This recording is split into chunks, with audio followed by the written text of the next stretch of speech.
Alors, voyons maintenant les compétences du bon entrepreneur et je vais commencer par vous poser la question, d'après vous, quelles sont les compétences du bon entrepreneur? Qu'est-ce qui fait que quelqu'un est un bon entrepreneur? Alors, en général, on me dit la maîtrise du français, les connaissances de gestion de base, la maîtrise de la comptabilité, la maîtrise des calculs.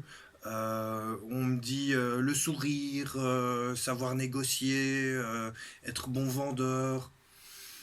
En fait, tout ça, toutes ces choses ne sont pas des qualités qui font un bon entrepreneur. Si on pense aux connaissances de gestion de base, on va voir plus tard qu'en fait c'est une condition d'accès, mais ça ne garantit en rien le fait que vous ayez les qualités du bon entrepreneur.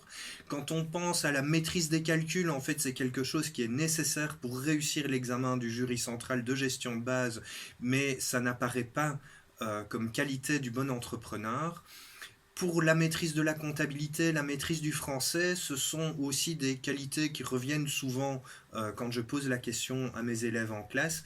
Maintenant, dans la réalité, on vous dira que si vous n'êtes pas bon en comptabilité, si vous ne connaissez pas le droit ou si vous n'êtes pas bon en français, il vous suffit de déléguer ce que vous ne savez pas faire. Il vous suffit de trouver quelqu'un pour le faire à votre place. Et ça, on va voir par contre que ça revient dans les qualités du bon entrepreneur. Qui peut faire ça à votre place? Pour la maîtrise du français, vous pouvez trouver une aidante ou un aidant. Vous pouvez engager une secrétaire. Vous pouvez trouver une secrétaire indépendante aussi, qui travaille à l'heure ou au service. Pour la maîtrise de la comptabilité, c'est le cas le plus classique. Prenez un comptable ou un expert comptable. Il y a aussi des formations qui vous préparent à tenir votre comptabilité vous-même. Pour la connaissance du droit, par exemple, on vous conseillera d'avoir un bon juriste, un bon avocat. Donc voyons maintenant quelles sont les qualités du bon entrepreneur, pas d'après vous, pas d'après votre intuition, mais d'après le syllabus officiel. Parce que ce sont ces 10 qualités du bon entrepreneur qu'il faut retenir pour pouvoir répondre à certaines questions qui pourraient apparaître à l'examen du jury central. Alors, ces 10 qualités ou compétences du bon entrepreneur, on va voir que c'est en fait plus des qualités que des compétences. Eh bien, en fait, il y en a 10. Et je pourrais vous donner la liste des 10, essayer de vous l'expliquer comme ça, et vous dire il faut retenir les 10, la liste de 10. C'est plus facile de retenir des petits groupes qu'une longue liste. Alors, ce que je vous propose, c'est de classer, j'ai fait le classement des 10 compétences ou qualités du bon entrepreneur, et on peut faire la différence entre les qualités qui vous poussent vers l'avant et les autres. Et je relève 3 qualités qui peuvent pousser un entrepreneur vers l'avant. C'est la motivation. Alors ça, on en a déjà parlé, on a vu les sources de motivation, mais c'est clair que c'est très important pour un entrepreneur d'être motivé par son entreprise. La deuxième qualité qui va vous pousser vers l'avant, c'est la confiance en soi. Il faut avoir confiance en soi, vous devez avoir confiance en vous pour oser vous lancer en tant qu'entrepreneur. C'est essentiel. Alors, troisième qualité qui va vous pousser vers l'avant, c'est l'initiative, le sens de l'initiative ou l'esprit d'initiative. Ça, en fait, c'est ce qui vous pousse à ne pas attendre des ordres. Vous voyez ce que vous devez faire et vous n'avez pas besoin qu'on vous le dise pour que vous vous y mettiez. Donc voilà 3 qualités qui vont vous pousser vers l'avant en tant qu'entrepreneur et qui vont faire de vous un bon entrepreneur. Bon, c'est pas tout, on a vu qu'il y en avait 10 des qualités du bon entrepreneur. Il va y avoir en fait 2 qualités qui vont vous entraîner vers l'avant, c'est le sens de l'effort et le sens des responsabilités. Alors le goût de l'effort, c'est parce que en tant qu'entrepreneur, il va falloir travailler et sans doute travailler plus qu'en tant qu'ouvrier ou en tant que salarié. Même si vous faites pratiquement, vous facturez le même travail, en amont, il y a du travail que vous ne facturez pas. Il y a du travail, par exemple, dans l'administration, par exemple, dans la communication.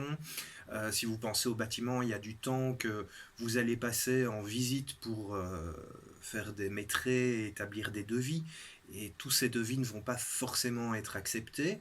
Mais voilà, ça c'est le sens de l'effort qui va vous entraîner vers l'avant.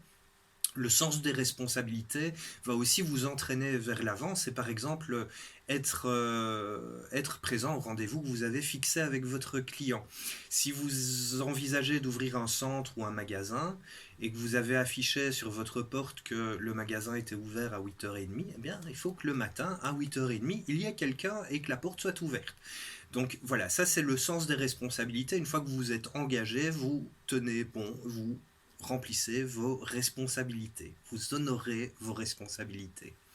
Alors on peut noter aussi 3 qualités qui vont faire que le bon entrepreneur se relève et continue malgré les difficultés, malgré l'adversité. Alors ces 3 qualités qui vont permettre au bon entrepreneur de se relever quand ça ne fonctionne pas comme il l'avait espéré, c'est la persévérance. C'est pas parce que ça n'a pas marché cette fois-ci ou pas aussi bien que ce que je voulais que je vais m'arrêter. Non, non, je vais continuer. Ça, c'est être persévérant. On va trouver une deuxième qualité qui va vous permettre de vous relever en cas de difficulté, c'est la débrouillardise. Donc vous trouvez un moyen, même si ce n'était pas prévu, vous vous débrouillez pour y arriver. Donc ça, c'est aussi une qualité qui va vous permettre de vous relever quand ça devient compliqué.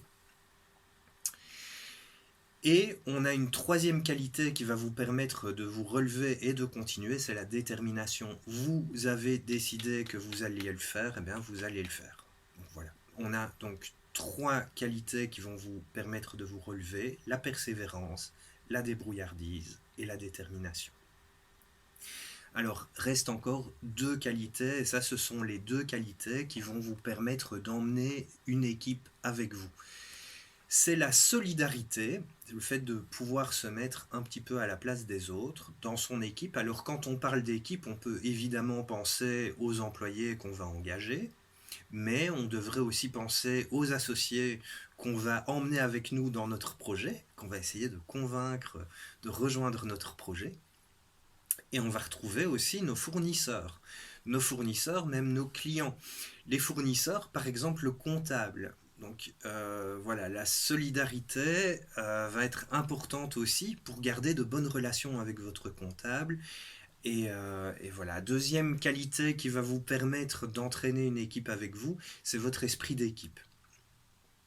Alors dans les 2 cas, parfois un peu difficile de faire la distinction entre la solidarité et l'esprit d'équipe. Ce qui est très important, c'est de pouvoir vous mettre à la place de l'autre. Si votre comptable, par exemple, vous demande de lui envoyer vos factures le 10 qui suit le trimestre, c'est pour pouvoir rentrer votre déclaration de TVA le 20 et c'est surtout pour qu'il puisse s'organiser.